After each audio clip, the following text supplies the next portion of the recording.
جو بندہ نفس اور شیطان کے شر سے بچنا چاہتا ہے، اگر کوئی علت اس کو لگ گئی ہے، کوئی برائی اس کے اندر ہے، یا بہت زیادہ ہائی بلڈ پریشر ہے اور غصہ ہے، وہ ناف میں انگلی رکھ کے صرف 66 بار پڑھ لے اعوذ باللہ من الشیطان الرجیم، بس۔ اگر سانس روک کے پڑھ لے ٹھیک، سانس ٹوٹ جائے کوئی حرج نہیں، ناف پہ انگلی رکھ کے ہر نماز کے بعد ناف پہ انگلی رکھ کے ایسے ہاتھ رکھ لیں، انگلی رکھ لیں، صرف 66 بار پڑھ لیں۔ جن کا ہائی بلڈ پریشر اور غصہ آخری درجے کا تھا، جو اپنے غصے سے تھکے ہوئے تھے، اکے ہوئے تھے اور کہتے تھے ہمارا غصہ ختم نہیں ہوتا، ان کی طبیعتوں میں اللہ حلم دیتا ہے اور حلیمی دیتا ہے اور کریمی دیتا ہے۔ اور جن کا ہائی بلڈ پریشر زیادہ اور جن کو کسی ایسا روگ لگ گیا ہے، عادتوں کا، علتوں کا، وہ نیٹ کی دنیا کا روگ ہے یا کوئی دنیا کا روگ ہے، اور وہ کہتا ہے میں اس روگ سے نجات چاہتا ہوں، اس کا بہت بڑا رزلٹ ہے، اس کا بہت بڑا کمال ہے، بہت طاقت۔ کبھی بھی اس کی نظر، اس کا دماغ، اس کے بال، اس کی یادداشت اور اس کے اعصاب کبھی ختم نہیں ہوں گے۔ اور لاکھوں سے زیادہ لوگوں نے، بہت دنیا نے اس کو آزمایا۔ ناخن کاٹنے کے بعد ناخن میں تیل لگائیں، ہاتھ کے ناخن اور پاؤں کے ناخن۔ آج کل ایک بہت بڑی ریسرچ ہے، جبکہ یہ پرانی طب کی تحقیق ہزاروں سالوں کی ہے، وہ ہے ریفلیکسالوجی۔ کون سے حصوں کو دبائیں تو کون سا مسئلہ حل ہو جاتا ہے، اور کہاں کوئی آئل سے اس کی مالش کریں تو کون سی جسم کے اعضاء، پٹھے، اعصاب ٹھیک ہو جاتے ہیں۔ کہتے ہیں کہ اگر انگوٹھے کو مالش کریں گے، انگوٹھے کی، تو اس سے سر اور گردن کے پوائنٹ ہیں، شہادت کی انگلی میں معدہ اور بڑی آنت کے متعلق ہیں، اگر اس کی مالش کریں گے، اس کے ناخن کی، اس کے ناخن کے حصے کی، بیچ کی انگلی دل اور گردش کے نظام سے، یعنی سرکولیشن، خون کا نظام،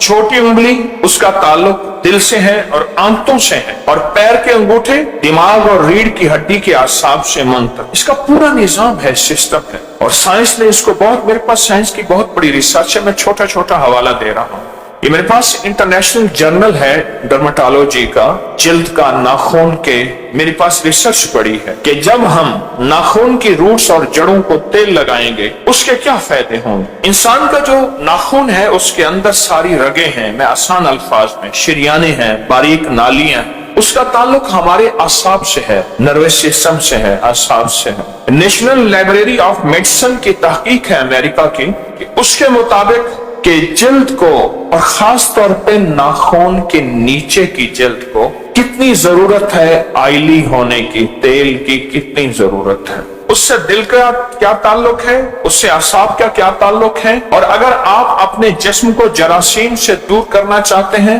اور اپنا دفاعی نظام، ڈیفنس پاور، اورینٹل فورس، جو آپ کو بیماریوں، چھوتوں، وباؤں سے بچاتی ہے، اس کو مضبوط کرنا ہے، تو اس کا تعلق کتنا زیادہ ہے۔ ایک بزرگ ہے کہ جو استاد ہیں کاشف العلوم سہارنپور کے، اور سب سے پہلے استاد تھے مظاہر العلوم سہارنپور کے، وہ کہتے ہیں کہ اگر سورۃ الناس سرسوں کے تیل پر 7 دفعہ دم کر کے اعصاب زدہ کی بھووں پر، ناک، کانوں، ہاتھ پاؤں کے ناخن پر اگر ملیں، اول شہادت کی دونوں انگلیاں تیل میں بھر کر کانوں میں، پھر انگوٹھے بھر کر بھووں میں، پھر ناک، پھر ناخنوں پر اگر لگائیں اور مالش کریں، تو آسیب زدہ جو شخص ہے، جس پہ آسیب ہے، اس کے ساتھ آسیب ختم ہو جاتا ہے۔ حضرت نظام الدین اولیاء رحمت اللہ علیہ، خواجہ غریب نواز دلی کے، پہلے لاہور میں رہتے تھے اور یہاں لوگوں کو اللہ سکھاتے تھے۔ وہ بیمار ہو گئے، دماغی کمزوری اور بیماریاں لگ گئیں، تو سلطان تاج الدین جو کہ غزنی اور لاہور کے بادشاہ تھے، شیخ کا بہت زیادہ آپ کا احساس، خدمت، ادب کرتا تھا، تو سلطان تاج الدین نے اپنے بھائی سعد الدین یلدوز کو حضرت نظام الدین اولیاء رحمت اللہ علیہ کا علاج کے لیے کہا۔ اس نے ایک تو شربت بنفشہ دیا اور شربت فریاد رس دیا، اور پھر آپ کے سر، بغلوں، انگلی کے درمیان کے حصوں اور ناخن کاٹ کے ان کے اوپر مسلسل تیل کی مالش کرا، بہت زیادہ کرا، حتیٰ کہ آپ ان تدبیروں سے اللہ کے فضل سے صحت یاب ہو گئے۔ زماد بن سالبہ وہ شخص ہیں جو طائف کے رہنے والے تھے. اللہ کے حبیب صلی اللہ علیہ وسلم کے جوانی میں آپ سے آ کے ملا کرتے تھے. انہیں کسی نے بتایا کہ نبی علیہ الصلوۃ والسلام نے نبوت کا دعویٰ کیا ہے. مشرکین مکہ نے عام کر دیا تھا کہ نعوذ باللہ رسول اللہ صلی اللہ علیہ وسلم کا دماغ کمزور ہو گیا اور دماغی خلل ہو گیا ہے، نعوذ باللہ. تو وہ مکہ میں آئے تو انہوں نے کہا کہ میں محمد بن عبداللہ سے ملوں. آپ سے ملے تو کہنے لگے سنا ہے کہ آپ کا دماغ کمزور ہو گیا ہے اور آپ عجیب و غریب باتیں کرتے ہیں، میں چاہوں گا آپ کا علاج کر دوں. ضمات نے کہا، بن سالبہ نے. اللہ کے اپنی فرمایا میں کچھ کہوں سنے گا؟ اس نے کہا جی ضرور سنے گا. آپ نے فرمایا الحمدللہ نحمدہ ونستعینہ ونستغفرہ ونؤمن بہ ونتوکل علیہ ونعوذ باللہ من شرور انفسنا ومن سیئات اعمالنا من یہدہ اللہ فلا مضل له ومن یضللہ فلا ہادی له ونشہد ان لا الہ الا اللہ وحدہ لا شریک له ونشہد ان محمدا عبدہ ورسولہ. حیران ہو کہنے لگا پھر سنائے. حضور نے یہ خطبہ پھر سنایا. عرض کیا حضور یہ پھر سنایا؟ ضمات نے کہا. حضور نے تیسری دفعہ سنایا. جب تیسری دفعہ سنایا تو اس نے کہا یہ حق ہے اور آپ دین حق پہ آئے ہیں. آپ کا دماغ بھی صحیح ہے، آپ کی عقل بھی ٹھیک ہے، آپ کی وحی بھی ٹھیک ہے. صدقت یا رسول اللہ. اور وہ ایمان لے.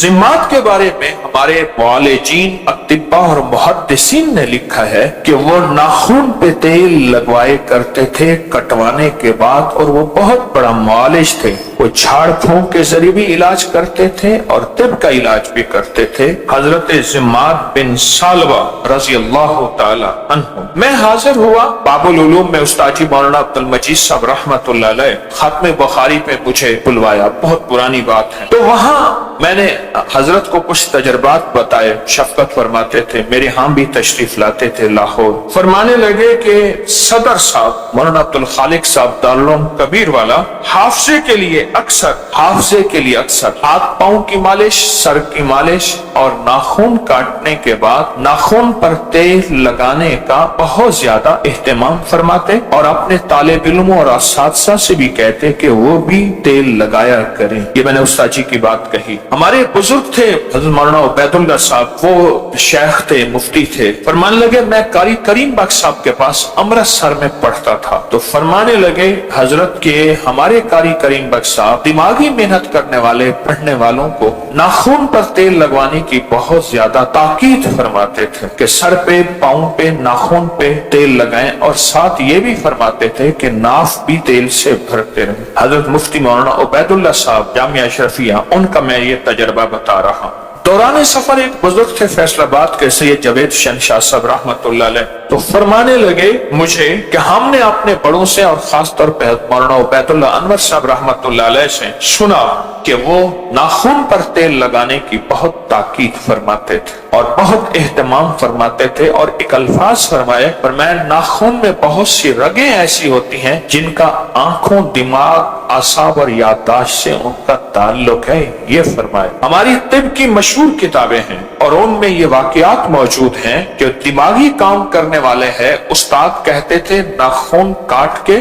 اس کی انگلیاں تیل میں بہت دیر تک ڈبو کے رکھو، اس طرح پاؤں کی انگلیاں بھی تیل میں ڈبو کے رکھو. یہاں تک اہتمام فرماتے تھے. ہماری طب کی مستند کتابوں میں یہ حوالے واقعات موجود ہیں. دماغی کام کرنے والا یا دماغ کو صحت مند، نظر کو صحت مند، اعصاب کو صحت مند رکھنے والا، اس کو یہ بات بہت زیادہ فرماتے تھے. موسیٰ شریف میں پیر نعمان صاحب تھے رحمت اللہ، فرماتے تھے کہ ہمارے بڑے جو ذکر کرنے والے کے لیے لوگ آتے تھے موسیٰ میں، ان کو آدھا پاؤ گھی روز دیتے تھے. وہ کھائے گا، ذکر کرے گا تاکہ دماغ خشک نہ ہو. آدھا پاؤ گھی روز دیتے تھے. اور دوسرا کہتے تھے کہ اس کے سر دماغ میں دیسی گھی کی مالش اور ناخن پہ بھی دیسی گھی کی مالش کرواتے تھے. موسیٰ کی خانقاہ خواجہ دوست محمد کندھاری رحمت اللہ علیہ بڑے تھے. میں کئی بار گیا ہوں. خواجہ سراج صاحب جن کی نام کی برکت سے خانقاہ سراجیہ ہے، وہ ان بڑوں کی بات میں نے بتائی ہے.